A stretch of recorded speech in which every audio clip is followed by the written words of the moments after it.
શાળા પ્રવેશોત્સવનો પ્રથમ દિવસ આવો બનાવીએ શાળા પ્રવેશોત્સવને સમાજોત્સવ।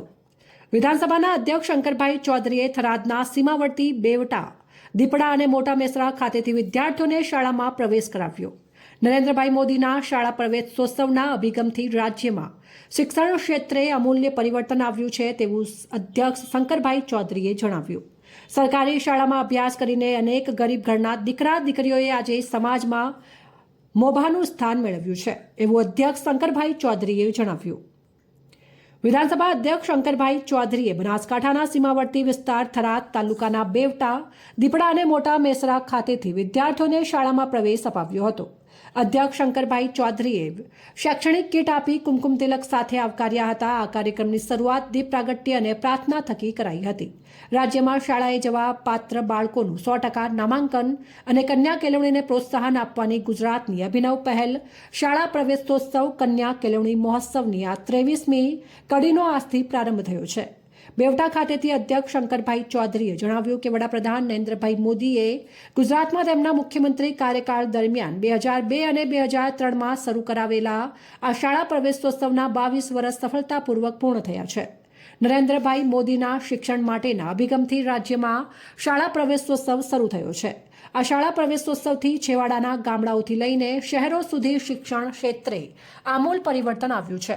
રાજ્યના મંત્રીઓ અધિકારીઓ છેવાડાના ગામડામાં પહોંચીને બાળકોને શાળામાં પ્રવેશ કરાવે છે, જેના પરિણામે ડ્રોપ આઉટ રેશિયો સતત ઘટતો ગયો છે। વર્ષો પહેલા દીકરીઓ અધવચ્ચેથી અભ્યાસ છોડી મૂકતી હતી, તે દીકરીઓને ઘર આંગણે શિક્ષણ પૂરું પાડવામાં આ કામ રાજ્ય સરકાર દ્વારા કરાયું છે। અધ્યક્ષ ચૌધરીએ જણાવ્યું કે રાજ્ય સરકારે શિક્ષણ ક્ષેત્રે અનેક યોજનાઓ અમલી બનાવી છે અને છેવાડાના વ્યક્તિ સુધી મફત શિક્ષણ પહોંચાડ્યું છે। આજે ગરીબ ઘરના દીકરા દીકરીઓ ઉચ્ચ અભ્યાસ કરીને સરકારી સેવાઓમાં જોડાયા છે, જેનાથી તેમના પરિવારને પણ સમાજમાં મોભાનું સ્થાન મેળવ્યું છે। તેમણે કહ્યું કે વિદ્યાર્થીઓને શિક્ષણ સાથે સંસ્કાર આપવા જોઈએ તથા યોગ પ્રાણાયામ ધ્યાન લગાવવું જોઈએ। તેમણે વાલીઓને ટકોર કરતા જણાવ્યું કે વિદ્યાર્થીઓને મોબાઈલની જગ્યાએ હૂંફ અને ભણવા માટે પ્રેરિત કરવા જોઈએ। કાર્યક્રમના અંતે અધ્યક્ષ અને મહાનુભાવોના હસ્તે વૃક્ષારોપણ કરવામાં આવ્યું હતું તથા ગામ લોકો સાથે ચર્ચા કરાઈ હતી। ઉલ્લેખનીય છે કે બનાસકાંઠા જિલ્લામાં આ વર્ષે આંગણવાડી બાલ બાટિકા ધોરણ 1 થી અને 9માં કુલ મળીને 1.65 લાખથી વધુ બાળકો શાળામાં પ્રવેશ મેળવી રહ્યા છે। જિલ્લામાં આજથી 3 દિવસ દરમિયાન તમામ 14 તાલુકાઓમાં રાજ્ય કક્ષાના અધિકારીઓ, જિલ્લા કક્ષાના વર્ગ 1 અને 2ના અધિકારીઓ, પદાધિકારીઓ, સ્થાનિક ધારાસભ્યો સહિત મહાનુભાવો શાળા પ્રવેશોત્સવમાં જોડાયા છે।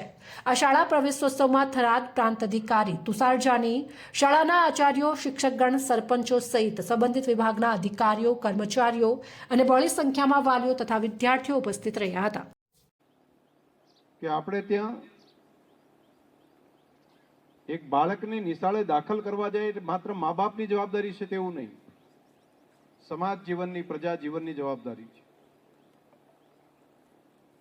અને તેની અંદર સરકારના મંત્રીઓથી કરી અધિકારીઓ બધાને મૂકવાનું કહ્યું, જાઓ આંગળી પકડીને નાના નાના બાળકોને નિશાળે દાખલ કરો અને એક પણ ગુજરાતનો દીકરો કે દીકરી એવો ના રહેવો જોઈએ કે જે ભણવાથી અલગ રહે, નિશાળથી અલગ રહે। એને બધાને ભણાવો, શિક્ષણ જ ભવ સુધારશે